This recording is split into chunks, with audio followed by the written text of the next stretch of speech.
History presenting illness. My patient was apparently asymptomatic 4 months back when he started having pain in right flank region, which was dull aching in nature and radiating to back. It was not associated with any trauma or vomiting. Patient's pain got relieved on taking medication and taking rest. Pain was aggravated on movements, and there was no history of cold, cough, or fever. There was no history of recent travel or contact with COVID positive patient. There was no history of seizure disorder, thyroid disorder, asthma, TB, MI or severe history. And there was no history of chest pain and breathlessness on history. Past history, patient is a known case of hypertension since last 8 years and was currently on tablet Remipril 2.5 mg and tablet Semlo 5 mg. There was history of right-sided DJ stenting 7 months back under local anesthesia when he had similar complaints and was diagnosed as stage along with right kidney calculi. There was no history of dialysis, no history of ICU stay, or no history of blood transfusion. Personal history, mixed Indian diet, normal bladder habits, occasional alcohol intake, and occasional smoker. On examination, patient was calm, cooperative, and conscious and well-oriented to time, place, and person. He was averagely built, afebrile on examination. Pulse rate was 70 beats per minute, regular in rate. There was no radial or radiofemoral rate. Blood pressure was 140 by 96, and which was taken in right upper hand in supine position. There was no pallor, ictus, cyanosis, edema, lymphadenopathy, or clubbing. Spine examination, there was no obvious abnormality, and patient weighed around 70 kgs, and there was no dilated veins. Airway examination, MPC was 2. There was no loose teeth. Mouth opening was 3 fingers. Sternomental distance was 12.5 centimeters. There was no buck teeth, and oral hygiene was good. Systemic examination, inspection, there was symmetrical. There was no bulge or depression in the precordial region.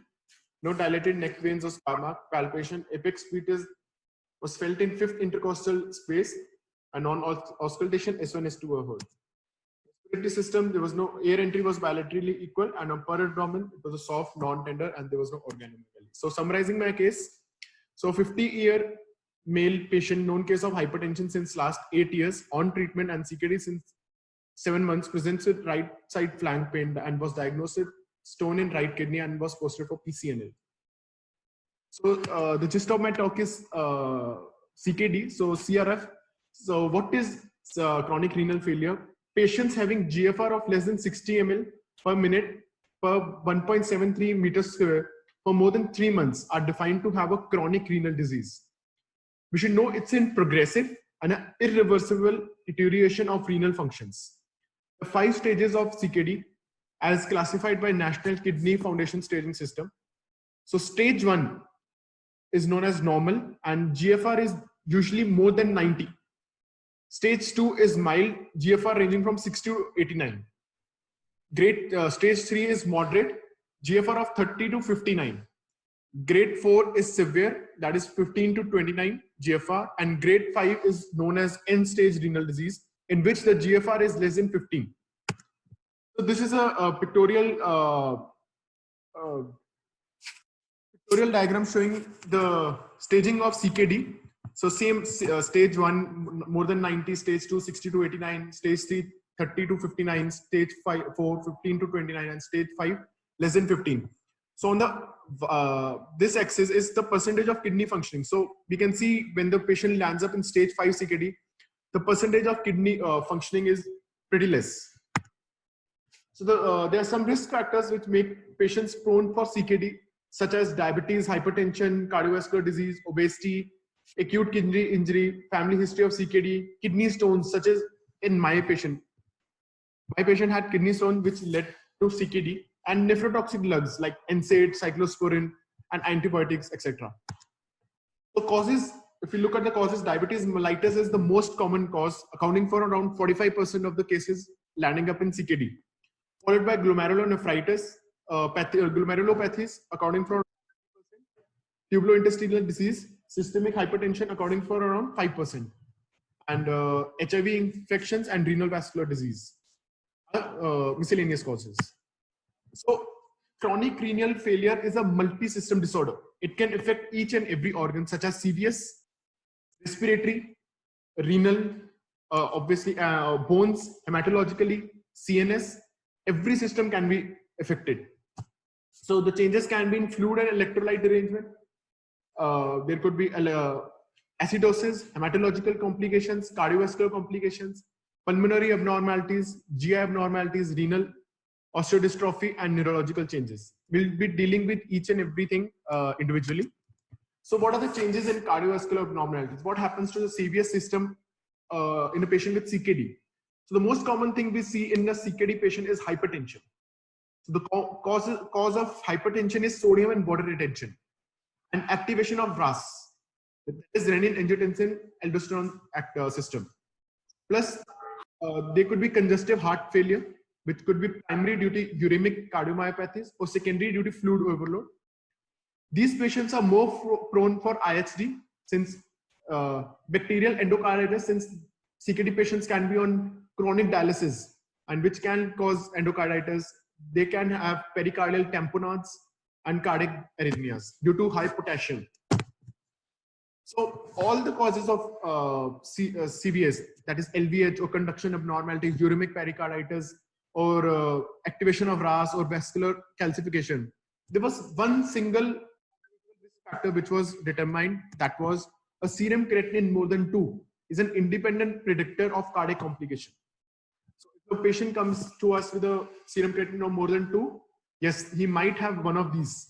So CVS evaluation is very important. Then coming up to the fluid and electrolyte imbalance, there is sodium water retention and hyperkalemia. So since potassium is not secreted out by the distal convoluted tubule, this leads to hyperkalemia and make these patients more prone for palpitations and arrhythmias in the perioperative period.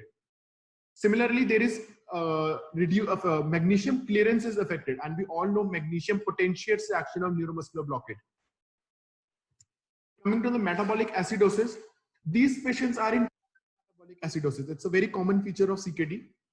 Since kidneys are not able to secrete out H positive ion from the tubular system, therefore it increases H positive ion and concentration in the blood.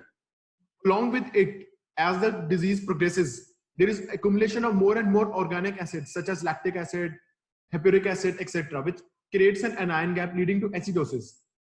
Somehow acidosis is beneficial in them as well because it shifts the oxygen dissociation curve to the right side and increase oxygen delivery to the tissues as well.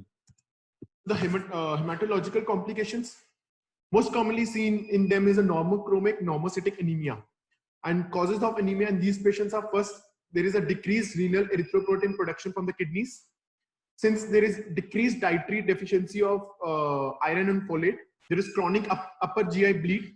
Since these patients have uremia, and uremia is a mucosal irritant which causes GI bleed, these patients are undergoing dialysis, and there is reduced lifespan of red blood cells due to uremia. Plus, they also have bone marrow separations if they are on immunosuppressants. Plus, along with this, there is impaired platelet function quality. The decrease in the adhesiveness and aggregation. So there is impaired coagulopathy in these patients. So what we can do certainly if the patient is bleeding and giving them platelet won't help. So we have to give desmopressin. Desmopressin in a dose of 0.3 mic per kg IV can be given, but it's a shorter duration, a shorter acting drug, and effect lasts for around 6 to 8 hours. So pulmonary abnormalities in these patients, since we already know these patients are in fluid overload, this can lead to pulmonary edema, leading to VQ mismatch, and these patients present with shortness of breath. Then the GI abnormalities, these patients have delayed gastric emptying maybe due to autonomic neuropathy or due to diabetes, which is one of the common reasons of CKD. Patients have delayed gastric emptying, which increase the risk of aspiration in the perioperative period. So renal osteodystrophy, that is effect of CKD on bones. So there is hypocalcemia along with hyperparathyroidism. So this increase the bone turnover time. So the bones get fragile and lead to osteoporosis, osteomalacia, and it's also known as osteitis fibrosa. In the neurological complication, there is mild alteration in the personality. There could be asterixis, myoclonus convulsions, encephalopathy. And there could be peripheral neuropathy, which occurs in CKD, that is of glove and stocking type, and which reverses itself after renal transplant. So if your patient have a peripheral neuropathy, it should alert the anesthetist that he or she might have autonomic neuropathy as well. So autonomic neuropathy, what we mean is sudden hypertension just after induction, or delayed gastric emptying. All these factors should alert us. And patient undergoing dialysis also have some neurological complications like disequilibrium syndrome and dementia. Oh, sorry. Then what do we need to know about when we are taking a PSC of these patients? What do we know? We need to know the degree of severity of the renal dysfunction, whether any interventions have been done to reduce the load on kidneys, such as degestenting or PCN insertion. Is there an end organ effect of the CKD? What is the degree of cardiovascular dysfunction? What is the MET of the patient, METs of the patient? What are the comorbid conditions associated with CKD? And is patient on any type of renal replacement therapy, such as dialysis? And we have to think what will be the effect of anesthesia as well as the surgery on the kidney function. So any patient with CKD can land up in AKI as well in the perioperative period. So the risk factor for this is age more than 56, male, sex, congestive cardiac heart failure, ascites, hypertension, emergency surgery. Patient coming in emergency surgery can land up in AKI, and renal insufficiency or diabetes mellitus. So perioperative evaluation is of utmost importance in these patients, and we have to optimize this patient before taking to OT if it's an elective procedure. So what we have to see, we have to evaluate the trend of serum creat concentration, because it helps us to determine what renal function is, whether it's stable or unstable, whether my patient require preoperative dialysis or no. Then second, the blood volume status may be estimated by comparing body weight before and after hemodialysis. As diabetes is most commonly present in these patients, blood glucose management and optimization is of utmost concern. Blood pressure should be well controlled before elective procedures. These patients are on polytherapy as well, and if the patient is on ARBs, they have to be stopped. Then serum potash concentration should not exceed more than 5.5, as we know that it can lead to arrhythmia in the perioperative period. And if it's an non-reactive, or if it's not getting low with pharmacological therapies, then the patient have to go for dialysis before taking for surgery. Then there should be evaluation of perioperative presence of anemia, and if at all present, whether we can optimize it. I'll just comment on this part a bit later as well. So what is the evaluation of the COG factors like PTI and platelet count has to be done if at all regional has to be given, and if any block has to be given. In gastric aspiration, as I already told, these patients have delayed gastric emptying. So we have to give some anti-aspiration prophylaxis in these patients as well.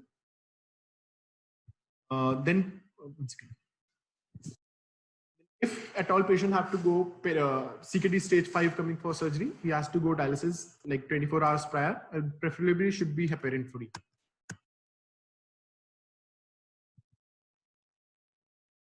So lab investigations. So these are the tests which we send usually for these patients, that is hemogram, urinalysis, serum electrolyte, blood gas analysis, coagulation profile, RFT, BSL, along with chest X-ray, ECG, 2D echo, and blood grouping and cross-matching. What we can see in these patients is, in a complete blood count, anemia is most commonly present, which will be of normocytic, normochromic, already explained.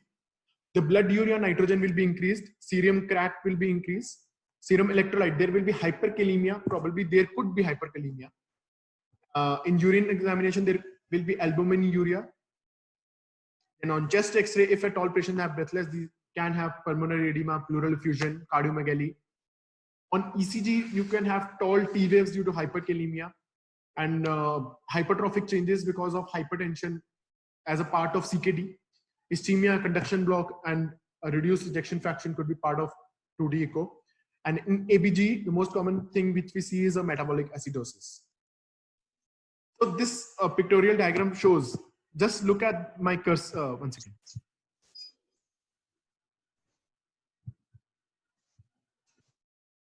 This x-axis is a GFR. So, and this line is the serum creatinine, red line. So we can see as the GFR is less than 60, till that time, serum creatinine does not rise to that level that it tells us that the kidney function is severely low.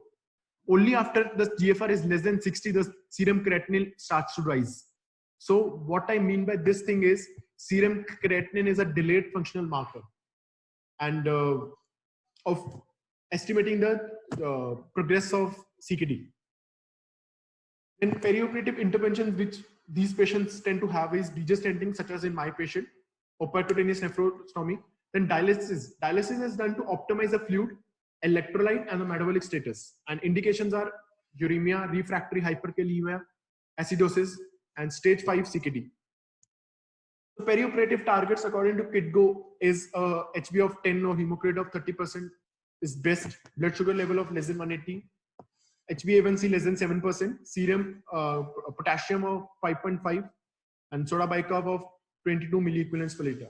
And blood pressure, if there is albuminia less than 30, then blood pressure less than 140/90. And if albuminuria is more than 30, then a blood pressure of less than 130/80 is preferable. So yes. So do we need to transfuse if my patient have a HB of 9 or 9.2? So according to KidGo classification, transfusion is not required if it's hemocritin is 27%, that is HB of 9. In CKD, particularly in CKD, I'm telling, only it is advised if it's a symptomatic anemia, the patient is having an unstable coronary response, which requires a hemocritin of 30. The best time to transfuse is during dialysis. And why we are very much concerned about transfusion in these patients is this can lead to aluminization, hyperkalemia, and volume overload. So what is aluminization? It just sensitizes the patient for future transplants. So it can cause graft rejection. All patients go for renal transplant.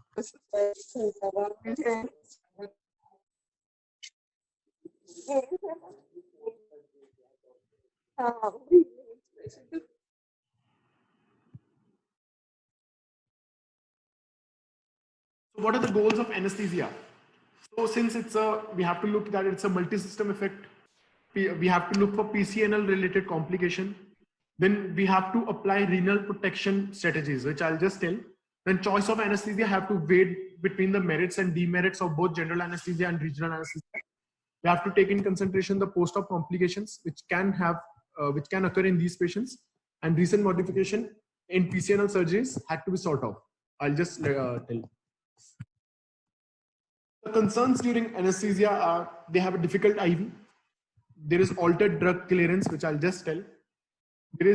We have to preserve the residual renal function. Whatever is left, we have to preserve it. There is hazards of positioning. I'll just explain this point. And procedure related complication and gadgetry. What gadgetry? What I mean by gadgetry is in PCNL we all see one side there is C-arm, the other side there will be IV pines. So there is very less space for us to stand there as well. So yes, in my patients we gave neuroaxial block since all the coagulation profile and everything was normal. But if at all you are planning for a neuroaxial block, first of all consent, then patient should be cooperative. Then we have to look for stone size and puncture site. We can't blindly give spinal anesthesia and take a level up to T8 and the stone is in the upper calyx. We have to coordinate with the surgeons as well.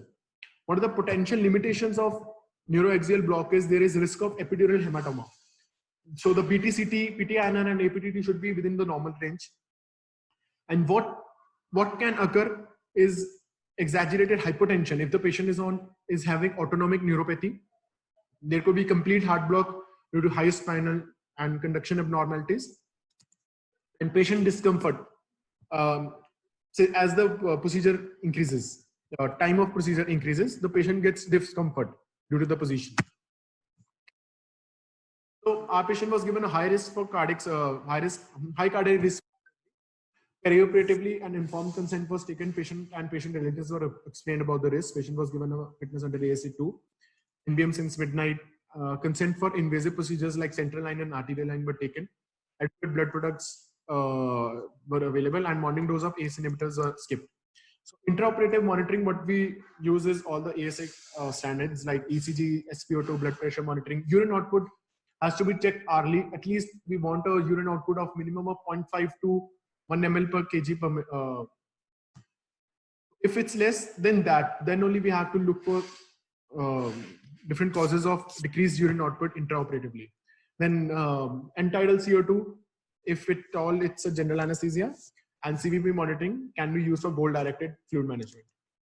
Choice of anesthesia, if at all we are giving general anesthesia for these patients, we have to consider that they will have an altered pharmacology of the anesthetic drug. We have to suppress the stress response of intubation. We have to take care of the post-op pain, nausea, and vomiting. And it is good if the patient is uncooperative. We have a secured airway. Sometimes and many of the times, neurosurgeons ask for Valsalva maneuver intermittently to take a good puncture. So in that thing, control tidal volumes.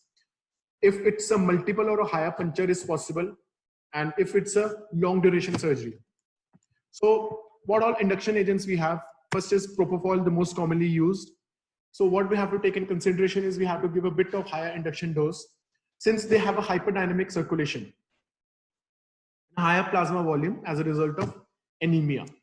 Second is thiopentone. We have to take in consideration that its free fraction will increase since there is reduced protein binding, since they have proteinuria, albuminuria. So there is less of protein, which third, it immediate. It is best if it serves the hemodynamic, but there is adrenal suppression. So hypertension can occur with each and every induction agents, and more common in patients with autonomic neuropathy, myocardial dysfunctions, mechanical ventilated patient, and drug-induced cardiosuppression. So neuromuscular blockade, what we can use. So first, succinylcholine. Yes, if the patient is having a serum potassium of less than 5.5 milliequivalents per liter, it can be considered.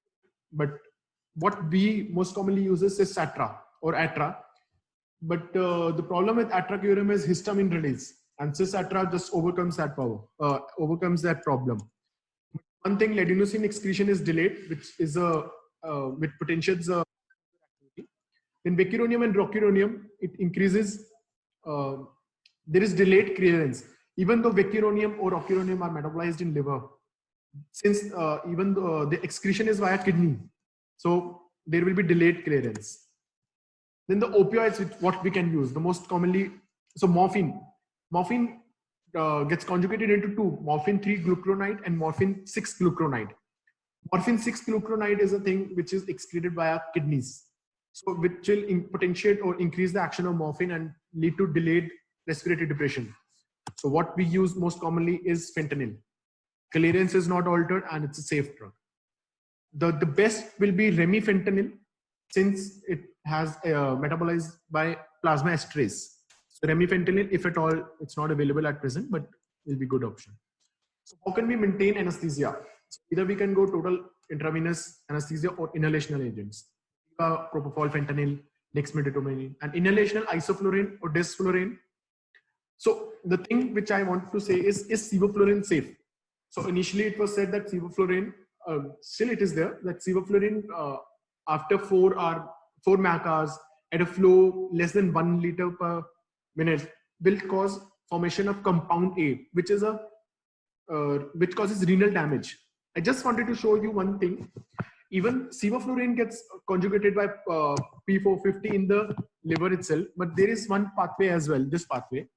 As sevoflurane goes in soda lime, it forms compound A, and compound by cysteine, it causes compound A conjugate. And by beta-lase, it causes toxic metabolite and renal toxicity. All compound A was found in rat, one thing. And it was found that the difference, by initially it was thought that sevoflurane should not be used in a flow of less than 2 liters per minute. Then FDA approved it for 1 liter per minute as well. So what was thought, rats have an enhanced beta-lase activity. So they form more of nephrotoxins, more toxic metabolites as compared to humans. Nowadays, I just read an article that there are studies going on in which they are trying to inhibit beta-lase so that it inhibits compound A production. So they are using this, but it's still in laboratories, or it's not clinically relevant at present. So this is one of the articles which compare what is the best anesthesia for PCNL, whether regional or general. So what they conclude is they are both comparable, safety and efficacy are both comparable. Regional anesthesia have better post-op scores, shorter operative time should be there, and hospital stay. And but it is recommended that we should carefully select the patient, and surgical experience should also be considered before planning for anesthesia.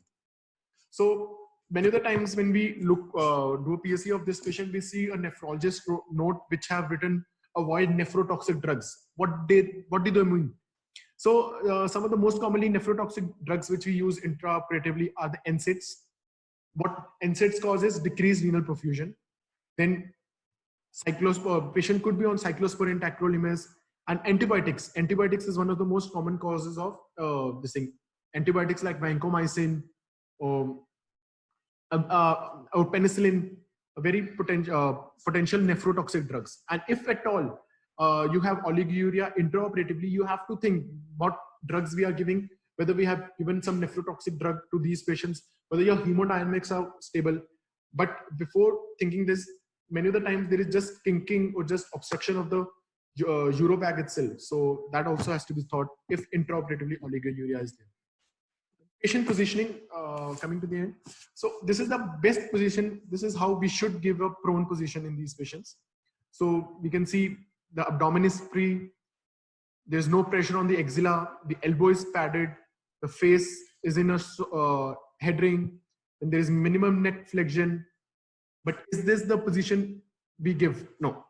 This is how our patient is. Lying straight. There's no gap in between the thing. So what we can expect as soon as we just make the patient prone, hypotension. It can lead to, since I already told, these patients have renal osteodystrophy. So as we are turning the patient, we should be very cautious, as these can lead to pathological fractures as well.